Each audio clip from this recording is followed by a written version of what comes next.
अस्सलाम वालेकुम dear student, मैं हाज़िर हूँ एक और वीडियो के साथ जो कि है lecture number 2 ninth class biology branches of biology है उसके। इससे पहले हमने पढ़ी ब्रांचेस 3 डिवीज़न के बेस पे ब्रांचेस पढ़ी जो कि थी जूलॉजी, बॉटनी और माइक्रोबायोलॉजी।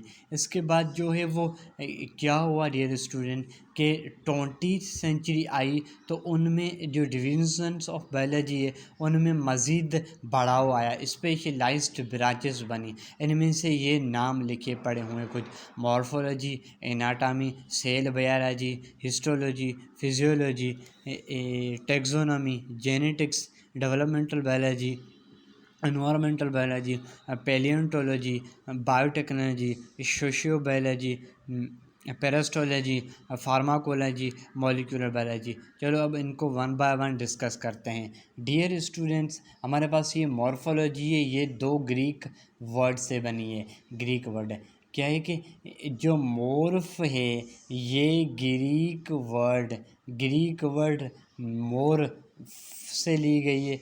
ग्रीक वर्ड मोर्फ से ली गई है जिसका मतलब है फॉर्म या शेप। फॉर्म या शेप फॉर्म या शेप फॉर्म या शेप फॉर्म या शेप का मतलब डियर स्टूडेंट क्या होता है कि फॉर्म या शेप का मतलब होता है डियर स्टूडेंट शक्ल। और लॉजी जो है वो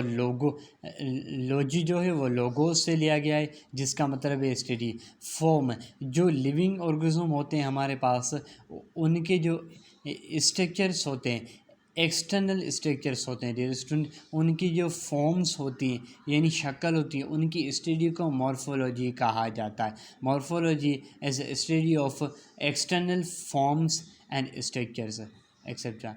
इसके बाद हमारे पास है एनाटॉमी। एनाटॉमी जो है वो 2 ग्रीक वर्ड का मजमूआ है। ग्रीक वर्ड एना से लिया गया जिसका मतलब है पार्ट, और एना का मतलब है पार्ट। हमारे पास जो टोमी है इसका मतलब है कटिंग। यहाँ लिख लेते हैं पार्ट, ग्रीक वर्ड है पार्ट, और यहाँ टोमी जो है इसका मतलब है कटिंग। पार्ट कटिंग का मतलब क्या है डियर स्टूडेंट? पार्ट कटिंग का मतलब ये है कि वो स्टडी जो हमारे जो बॉडी के इंटरनल ऑर्गेनल्स हैं, इंटरनल जो पार्ट्स हैं, उनकी जो कटिंग की जाए, उनको कट के ओपन किया जाए, उनकी स्टडी को एनाटॉमी कहा जाता है।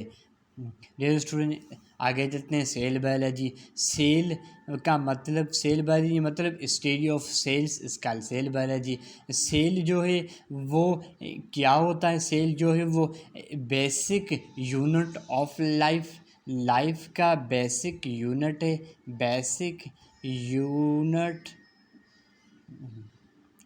ऑफ लाइफ का जो बेसिक यूनिट है वो है हमारे पास सेल। इस बेसिक यूनिट की जो स्टडी है डियर स्टूडेंट उसको कहते हैं सेल बायोलॉजी। इसके बाद हिस्टोलॉजी है। ग्रीक वर्ड हिस्टोस लिया गया है। हिस्टोस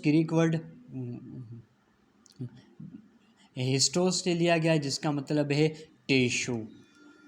और लोगोस का मतलब लोगोस से लिया गया जिसका मतलब है स्टडी। ये जो है वो टिश्यूज़ की स्टडी को हिस्टोलॉजी कहा जाता है। किसके टिश्यू डियर स्टूडेंट? प्लांट्स और एनिमल। लिख लेता हूँ ये मैं यहाँ में प्लांट्स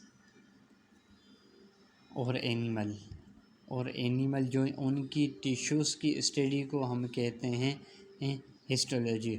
और सवाल पैदा होता है, क्वेश्चन क्रिएट होता है कि ये टिश्यू होता क्या है। डियर स्टूडेंट इससे पहले मैंने सेल के बारे में बताया। सेल जो है वो basic structure functional unit of life. ये जो basic structure functional unit of life है, इनकी जो कॉम्बिनेशन है, इसकी जो कलेक्शन है, कलेक्शन इसको कहते हैं टिश्यू। कलेक्शन ऑफ सेल्स का टिश्यू क्लियर होगा। इसके पास हमारे पास है physiology. Dear student physio Greek word physios ले गया जिसका मतलब है नेचर। और लोगोस का ग्रीक और लोगोस से लिया गया जिसका मतलब है स्टडी नेचर की स्टडी से मुराद के जो नेचर का मतलब यहाँ लिविंग ऑर्गेनिज्म है। क्या है डियर स्टूडेंट? लिविंग ऑर्गेनिज्म है डियर स्टूडेंट।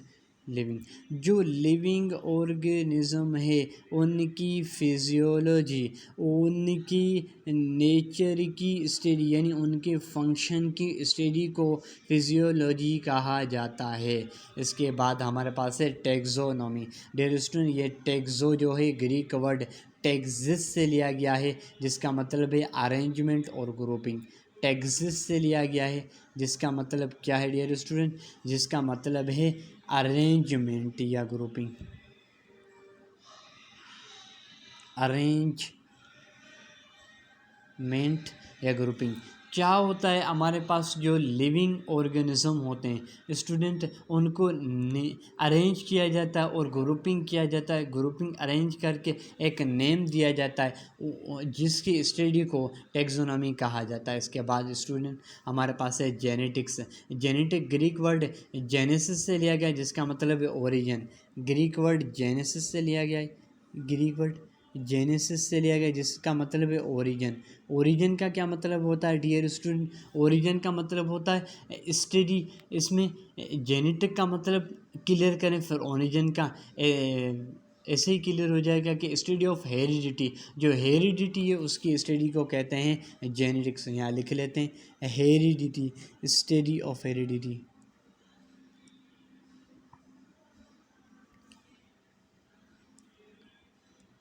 हेरिडिटी क्या है स्टूडेंट? क्या होता है? जो heredity is a characteristic that transfers from parents to offspring. Heredity एक वो कैरेक्टरिस्टिक है जो पेरेंट्स से उनकी ऑफस्प्रिंग में जाता है, पेरेंट्स से उनकी औलादों में जाता है। डियर स्टूडेंट वो कैसे कि अम्मी है, अक्सर बच्चे जो है कुछ बच्चे ऐसे होते हैं जो अम्मी जैसे ही दिखते हैं, कुछ अबू जैसे ही दिखते हैं। इसका मतलब कि ये जेनेटिक्स है। जेनेटिक्स से उनके जो कैरेक्टरिस्टिक हैं वो अपने बेटे या बेटी में हैं, अब ऐसे वो जेनेटिक है। इसके बाद डेवलपमेंटल बायोलॉजी है। डेवलपमेंटल बायोलॉजी का मतलब है डियर स्टूडेंट डेवलपमेंट स्टडी है एम्ब्रियो की डेवलपमेंट की। किसकी स्टडी है? स्टडी ऑफ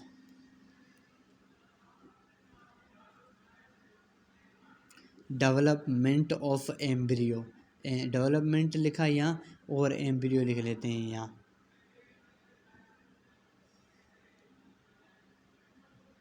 इसके बाद एनवायरमेंटल बायोलॉजी। एनवायरमेंटल बायोलॉजी मतलब जो माहौल की बायोलॉजी, जो रहने वाले हजरात माहौल में उनके अंदर जो फैक्टर अफेक्ट करे उनकी स्टडी को एनवायरमेंटल स्टडी कहते हैं, एनवायरमेंटल बायोलॉजी कहते हैं। पेलियोंटोलॉजी, पेलियो जो ग्रीक वर्ड लफ्ज़ लिया गया है फॉसल्स के लिए इस्तेमाल किया जाता है। फॉसल्स जो है वो फॉसल्स क्या है? फॉसल्स जो है वो एंशंट लिविंग ऑर्गेनिज्म है। Ancient organism. एंशंट ऑर्गेनिज्म का मतलब है पहले जो पाए जाने वाले ऑर्गेनिज्म उसको फॉसल्स कहते हैं। उसकी स्टडी को कहते हैं पेलेंटोलॉजी। उसमें दो आते हैं। अगर जो है वो प्लांट्स है, अगर प्लांट्स है इसमें दो सब डिविजन्स आती है। प्लांट्स है तो फिर वो पेलियो बोटनी कहा जाएगा, बोटनी कहा जाएगा। अगर एनिमल है तो फिर पेलियो